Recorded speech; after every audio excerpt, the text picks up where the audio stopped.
To know if you think it's time for Democrats to stop calling Trump a threat to democracy. No, fact of the matter is that he is a threat to democracy. No, I think we should be clear that he is a threat to democracy. Do you think that the rhetoric, though, needs to be toned down? I think his rhetoric should be toned down, absolutely. Listen, these are the facts. He is a threat, period, point blank. Yeah, I've had similar situations, although some of them have been more candid, and their candor kind of runs like this. But they're not the same, Victor, because Barack Obama was a sophisticated intellectual, the first African American, and he was an iconic figure, and Donald Trump is an orange, shyster, overweight, slob, cruel. So, of course, we have to have different. And that attitude, I know it can be easily mocked, but that attitude is firmly entrenched on all these issues. And it gets back to what we talked about before.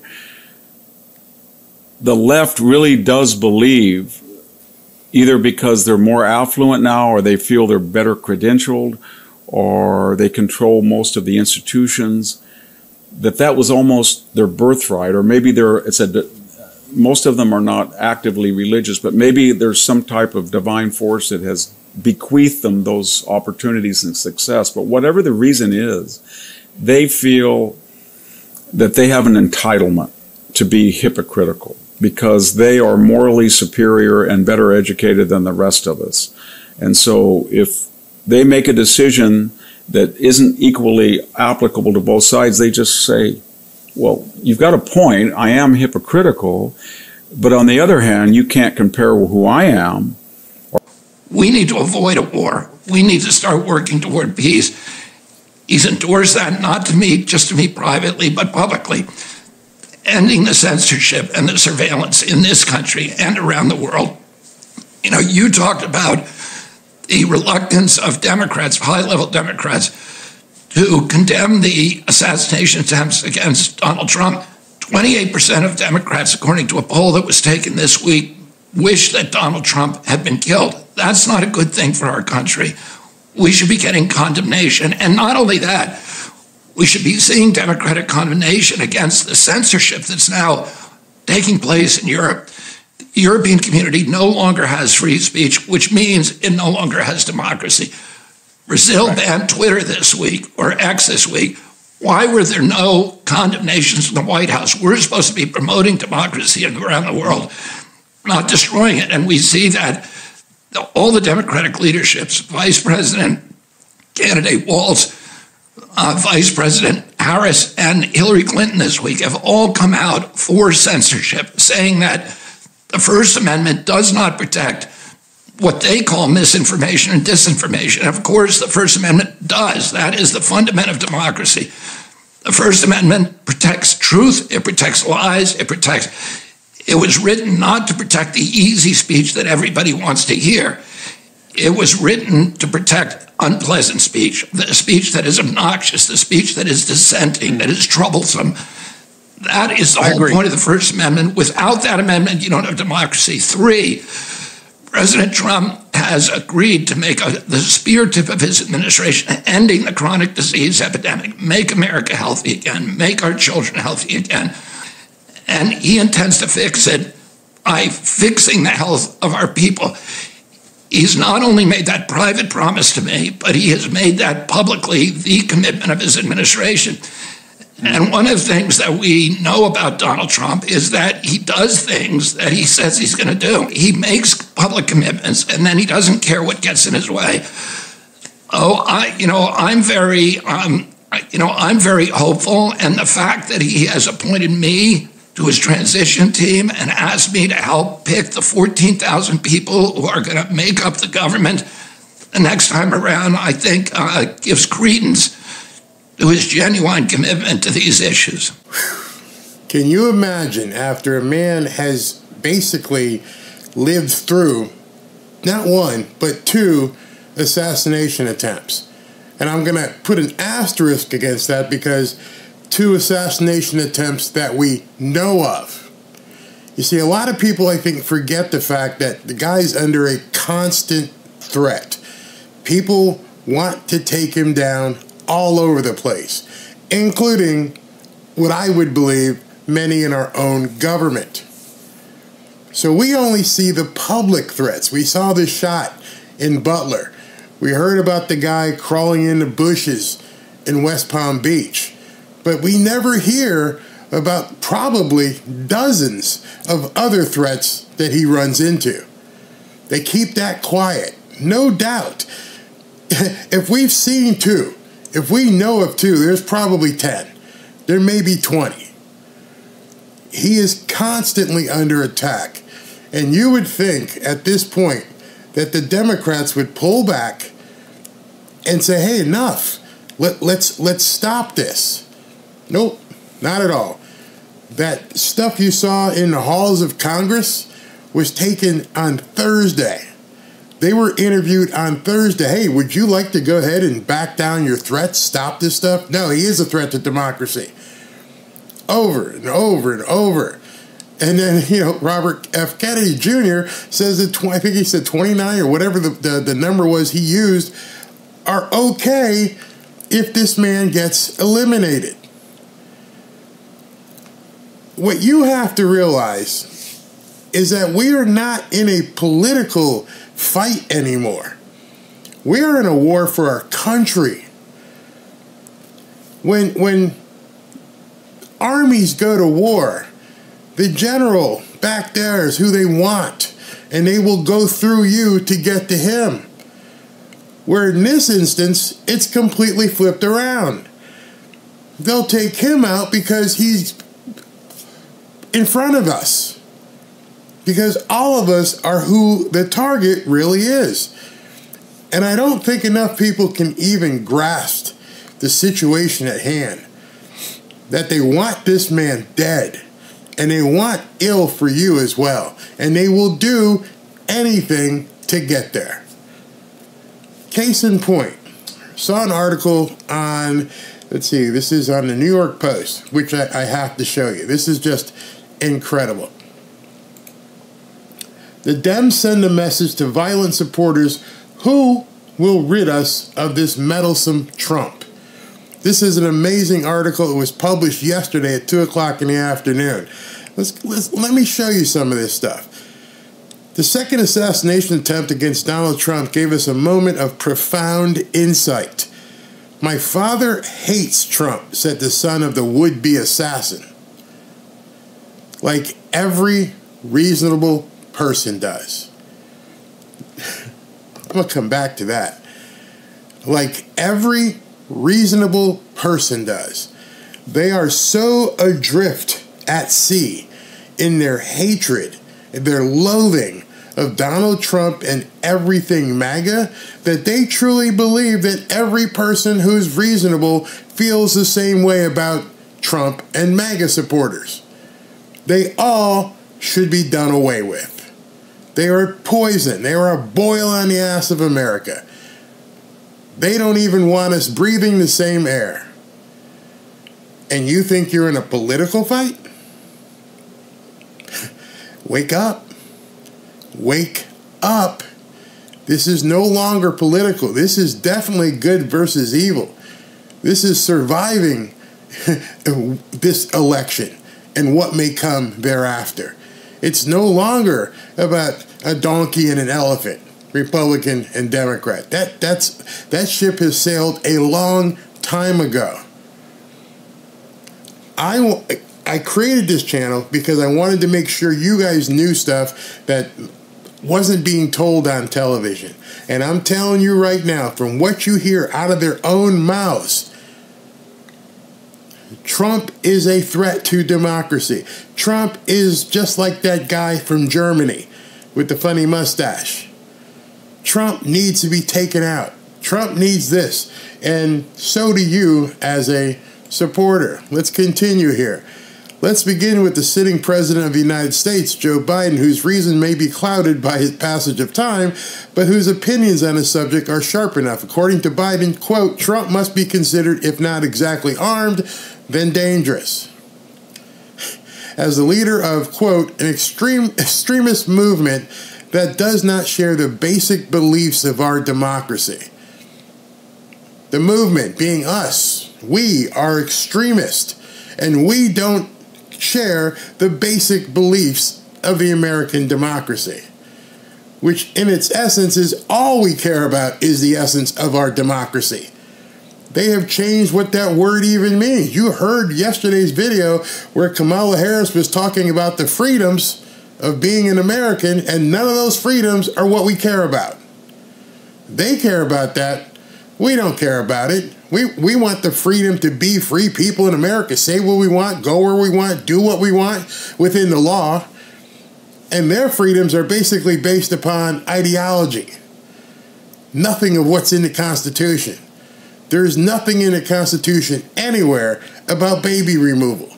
There's nothing in the Constitution that says newcomers get to vote. There is nothing in the Constitution that says Transformers should be able to go and mess with kids. None of that stuff is in the Constitution. So what democracy are these people talking about? Trumpism is an assault on democracy, a threat to our democracy in short. Semi-fascism, the president has declared. The idiots who listen to him believe this, and they act accordingly. What reasonable person would refuse to hate a semi-Mussolini? Certainly not Kamala Harris, the vice president and Democrat Party candidate for the presidency. Quote, Trump is a danger to our troops. He is a danger to the people who actually carry guns, the troops, our security, and our democracy. Harris has said, and he masterminded, quote, the worst attack on democracy since the Civil War. And she continues to spew that on a daily basis, every single day. Every speech that she gives, all she does is talk about how Trump this and Trump that, and all of it is a lie. But they believe it. Go down here. What reasonable person wouldn't hate the second coming of Jefferson Davis? Next part. Democrats in general tend to score very high in the hate meter. Here's David Plouffe, who's working with Kamala, who managed Barack Obama's first presidential campaign. Quote, it is not enough to beat Donald Trump. He must be destroyed thoroughly. His kind, that's you, that's me, his kind must not be allowed to rise again. You're seeing this now? You're no longer, you think you were just in an election. You just thought that perhaps we were just going to go ahead and have our normal November every 4 years. No, they're done with you. And you need to be done with them completely. Here's Democrat Congressman Dan Goldman of New York. It's unquestionable that Trump cannot see public office again. He's not only unfit, he is destructive of our democracy, and he has to be eliminated. Not defeated, eliminated. And let's not forget Hillary Clinton, who in her day portrayed Trump as the head man of a ragged band of deplorables, racist, sexist, homophobic, xenophobic, Islamophobic, you name it. More recently, Clinton warned that the non-deplorable portion of the population, that a Trump victory in November would be the end of our country as we know it. How would you feel if you were faced with extinction? Because that's what they're telling these people. I want to flip it around and tell you, that's how you should feel. You are facing extinction. You say they don't have any reason to believe what they're being told. You have every reason to believe because they're telling you. They have already branded you an enemy of the state. And Trump is number one. Let's see here. Members of the news media yield to no one in their reasonable hatred of Trump, although it must be said they lack originality.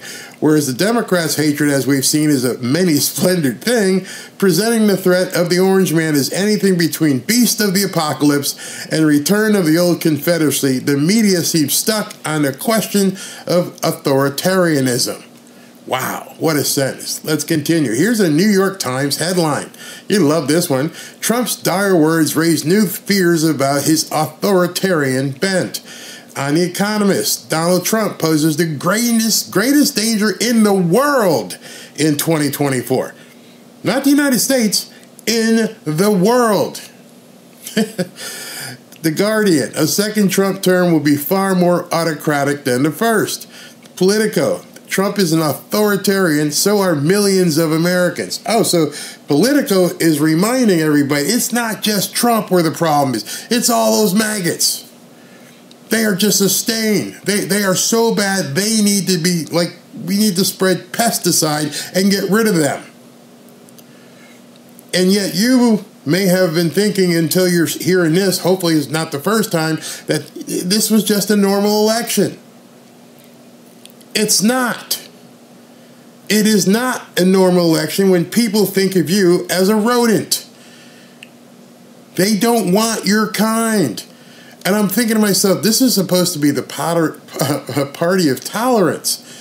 These are the people who talk about homophobic, xenophobic, Islamophobic, so I guess you're MAGA-phobic.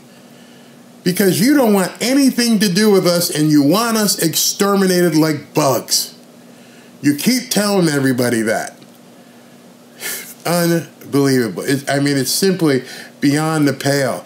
You get the picture. Trump is worse than the war in Ukraine. He's worse than the October 7th atrocity, the possibility of nuclear war with China over Taiwan or with Taiwan, or with Iran over Israel. Worse than inflation, worse than crime, worse than runaway immigration, the worst, most annihilating and head-bursting authoritarian horror that the news media in their limited imagination can apparently conceive. You see, that's why some of these people think these polls are close. These polls aren't close because they're running against Trump versus Kamala. These polls may be close in their mind because they're saving the world. It doesn't matter that it's Kamala versus Trump. What they're seeing is authoritarianism, Islamophobia, homophobia, all the other things, and it doesn't really matter if she's lying her ass off. Doesn't matter what she's going to do with the economy. We don't care. We just have to stop Hitler. That's how they've been basically conditioned at this point. We have to stop this march going through the United States, this scourge, this deplorable legion of doom must be stopped. So Kamala's going to stop it. And yeah, we know it's not. She's not all there. Her policies don't make any sense, but it's still being better. It's still better that she's president than us being taken over by the orange MAGA army. That's what they feel. We are not a political party to be dealt with. We are not a bunch of Americans who need to have a seat at the table. You are the enemy. And I don't think enough people, because we've been taught as Christians, and our Christian values say this can't possibly be happening. These are just other Americans. I understand that they want to dispose of babies. I understand that they espouse communist ideology, but you know what? Let's pray for them and everything will be okay. I'm here to tell you, wake up. I'm here to tell you, be Jesus in the temple with the money changers angry. Jesus got angry. I've seen it. I've read it. Get angry. Get righteously angry. You're fighting for your Lord. You're fighting for your country, your family, the survival of everything that you see dear. Because they're whittling, no, they're not even whittling it away anymore. Now they're stomping on it. Now they're not even pretending. We're going to shut you up. We're going to replace you. We're going to bring in people from all other countries that you have no idea, and we don't care as long as they vote blue. We're going to dispose of as many babies as we possibly can. We're going to do the most perverse crap you can imagine, and you need to shut up because we're not even going to let you talk about it. There are all these networks out there that, you thought were free speech, but free speech is just something in that piece of paper, what's it called there? The thing there, the Constitution. Doesn't mean anything to us. Hey, we don't care. Wake up, people.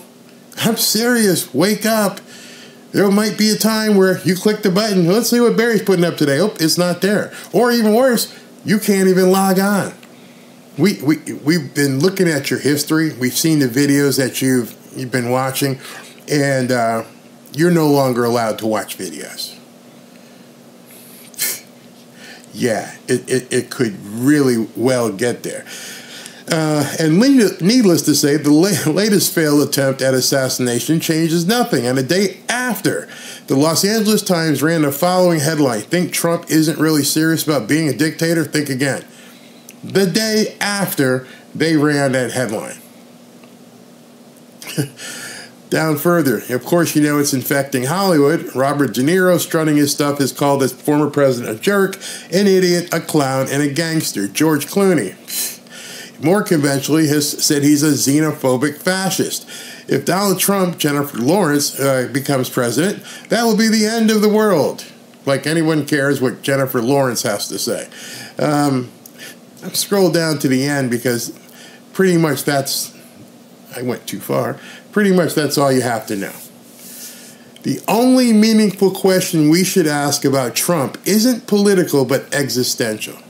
And that question is right now, how is this man even still alive?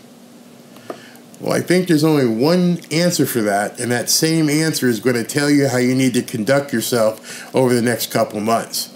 And that's God. There is that question need not be asked. There's no way he turned his head at just that moment of a bullet going 1,700 feet per second from 150 yards away and just happened to graze his head instead of blowing it apart in the middle of a rally on television. We are in a very, very dark place as a country. And I bring this up today because he's out there today. He's going to be speaking at this rally. And he's behind bulletproof glass. And you have to know whether or not you get to a rally, whatever you do, you need to get into that precinct and vote and help secure the vote and watch mailboxes and everything else. Because if they're willing to take a shot at this man, they're literally willing to do anything to get rid of him and get rid of you.